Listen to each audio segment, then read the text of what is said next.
नाज़रीन, अवामी न्यूज़ में ख़बरनि जो सिलसिलो जारी है। इन वक्त असीं तव्हांखे खिपरो में ख़बर ॾींदा हलूं त खिपरो में सिंध हुकूमत पारां हफ़्ते जे 4 ॾींहनि लॉकडाउन में नरमी सबबि खिपरो शहर जे ॿीहर मुकमल तौर खुली वियो आहे, जंहिंजे करे बाज़ारनि में रश जो समाए। शहरी ईद जी ख़रीदारी में मसरूफ़ है, दुकानदार पंहिंजे कारोबार में रुधल आहे। इन मौक़े ते ख़रीदारनि ऐं दुकानदारनि जो चवणु आहे त हिकु त लॉकडाउन सबबि कमाई जो को बि हीलो वसीलो न हो, ॿियो महांगाई आवाम जो जीण जंजाल करे छॾियो। दुकानदारनि लॉकडाउन ऐं ईद जे करे शयुनि जा अघ चोट चाढ़े छॾिया आहिनि, जेके आम शहरी ख़रीद नथा करे सघनि। इन मौक़े ते हिननि जो अवामी न्यूज़ सां ख़सूसी ॻाल्हाईंदे चवणो त कारोबार त अल्लाह जी महिरबानी ठीकु हली रहियो आहे। बाक़ी SOPs ते अमल कयूं पिया पंहिंजे हिसाब सां। आवाम ॾाढी परेशान आहे। छा आहे त कुझु कारोबार हुननि खे जेके ज़रूरियात वारियूं शयूं आहिनि, कराची बंदि आहे, हैदराबाद बंदि आहे, मेन शइ जे परियां नथी अचे त उहा शइ असीं उन्हनि जी डिमांड पूरी नथा करे सघूं। बिल्कुलु मुश्किलातूं आयूं आहिनि। ग़रीब जी रोज़ी रुली वई आहे, तमामु घणी परेशानी आहे। हीउ हिकिड़ो अलाही अज़ाब आहे। हीउ पाक बरकत नारो महीनो हले पियो।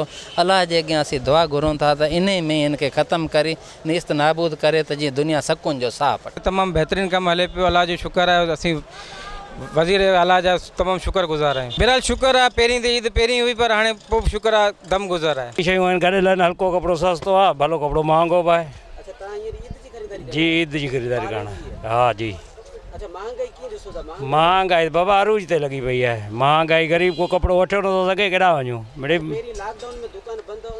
उन टाइम सस्तो, हींअर लॉकडाउन में मुर्गो सिर कटी जन हर शइ का शइ मिले ही कान थी। बाकी क्या कयूं। आला सिंध से गुजारिश है, जैसे लॉकडाउन में नरमी करी है, इसको ऐसे ही नरमी रखी जाए।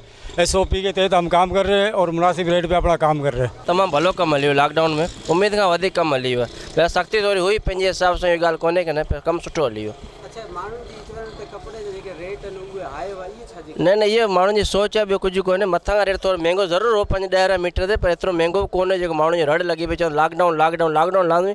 5-10 महांगो ज़रूरु हो, इहा ॻाल्हि कोन्हे, पर एतिरो महांगो कोन हो। बिल्कुलु SOPs ते असीं अमल कयूं पिया। लॉकडाउन में कुझु नरमी आई आहे, कारोबार बि ठीकु हले पियो। हीअ हुकुमराननि जी महिरबानी असां ते।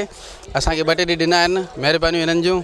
ईद जी ख़रीदारी पहिरीं वधीक हुई, हींअर वधीक आहे? हींअर थोरी वधीक आहे, पहिरीं त कुझु बि कोन, हींअर थोरी वधीक आहे। अच्छा, वधीक ख़रीदारी छा वजह आहे? वधीक ख़रीदारी चप्पल।